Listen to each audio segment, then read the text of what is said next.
Hello everyone, स्वागत है आप सभी का हमारे एग्जाम यूट्यूब चैनल पर। तो आज की वीडियो में हम बात करने वाले हैं कोऑपरेटिव सोसाइटी सब इंस्पेक्टर का जो आपका एग्जाम होने वाला है, तो उसकी जॉब प्रोफाइल के बारे में हम बात करेंगे। क्या वर्क है, क्या सैलरी है, क्या प्रमोशन है, इसमें ट्रेनिंग होती है या नहीं है, यूनिफॉर्म जॉब है, कैसी जॉब है, तो पूरी डिटेल के बारे में हम बात करेंगे। तो वीडियो को प्लीज पूरा जरूर देखिएगा।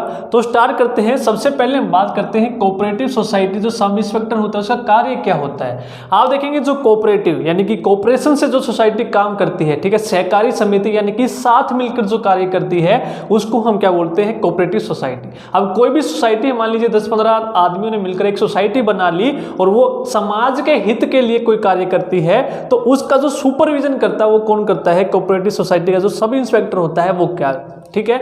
सबसे पहला जो काम होता है supervision of all cooperative society. जितनी भी कोऑपरेटिव सोसाइटीज हैं उनका सुपरविजन करना वो कौन करता है, सब इंस्पेक्टर करता है।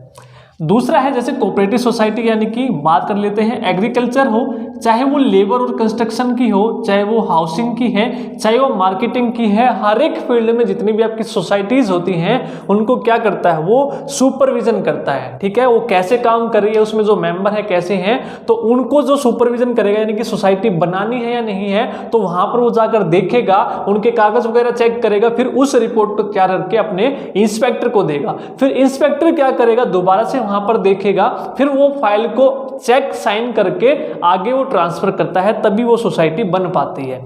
दूसरा जो काम है वो है मैनेजर। क्या काम करता है, मैनेजर टू इंप्लीमेंट स्कीम, यानी कि कोऑपरेटिव सोसाइटी के डिपार्टमेंट से रिलेटेड जो भी पॉलिसीज होती हैं या कोई भी स्कीम होती है उन सभी को मैनेज करना, ठीक है। उन सभी का क्या काम करना, उन सभी को मैनेज करना। ये किसका काम होता है, सब इंस्पेक्टर का। जो मेन कार्य होता है यही होता है, ठीक है। उसके बाद हम बात करते हैं सैलरी की। जो सैलरी होती है वो बेसिक पे होता है 19,900, ठीक है। जो क्लर्क का होता है सेम वही होता है 19,900। तो जो टोटल सैलरी आपको मिलती है 27,000 के आसपास मिलती है, ठीक है। 27,000 के आसपास मिलती है। अच्छी सैलरी है 12th बेस वालों के लिए, क्योंकि जो आपका ये एग्जाम है 12वीं पास वालों के लिए है, ग्रेजुएशन वाले भी इसको फिल कर सकते हैं। उसके बाद हम बात करते हैं प्रमोशन की। तो जो भी सेलेक्ट होगा सब इंस्पेक्टर के थ्रू होगा। तो नेक्स्ट जो प्रमोशन होती है मिनिमम आपकी 5-6 साल में होती है, मिनिमम 6 है। इसके बाद वो कितना भी समय ले सकता है, 6 साल यानी कि फिक्स नहीं है, वो 7 भी हो सकते हैं, 8 भी हो सकते हैं। यानी कि सब इंस्पेक्टर के बाद आप क्या बनेंगे, इंस्पेक्टर बनेंगे, और उसके बाद 4 साल के बाद डिपार्टमेंटल एग्जाम होते हैं, तो आपकी प्रमोशन होती है स्टैटिस्टिकल ऑफिसर की।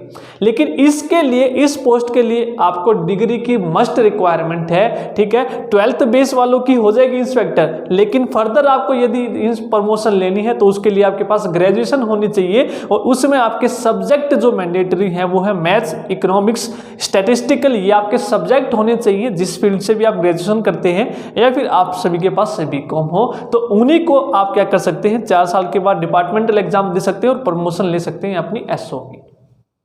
उसके बाद हम बात करते हैं जब आप सेलेक्ट होते हैं, तो सेलेक्ट होने के बाद आपकी 6 महीने की ट्रेनिंग होती है।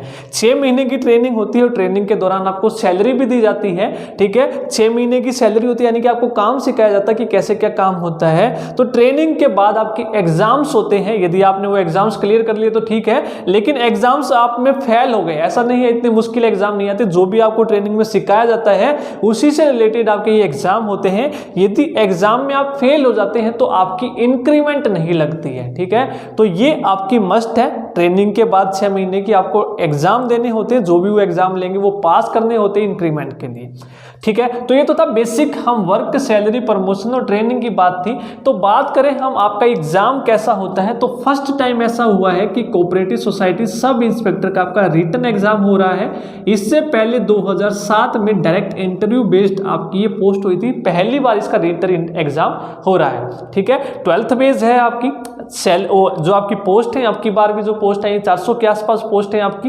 409 समथिंग है। और जो आपका एग्जाम होने वाला है वो फरवरी में होने वाला है, ठीक है। जनवरी लास्ट या फिर फरवरी में होगा। यदि सिचुएशन अंडर कंट्रोल चलती रही, ठीक ठाक चलती रही, तो एग्जाम आपका फरवरी में हो जाएगा, ठीक है। तो ये था कोऑपरेटिव सोसाइटी के बारे में। जो भी बच्चे 12th बेस हैं उनके लिए अच्छा मौका है ये। बात हम करते हैं कि आपकी ये जो जॉब है वो कैसी है। कुछ बच्चे पूछते हैं सर फील्ड जॉब है या फिर डेस्क की जॉब है, तो जो मेनली जो आपकी ये होती है फील्ड की नौकरी होती है, क्योंकि आपको क्या करना होता है, सुपरविजन करना होता है।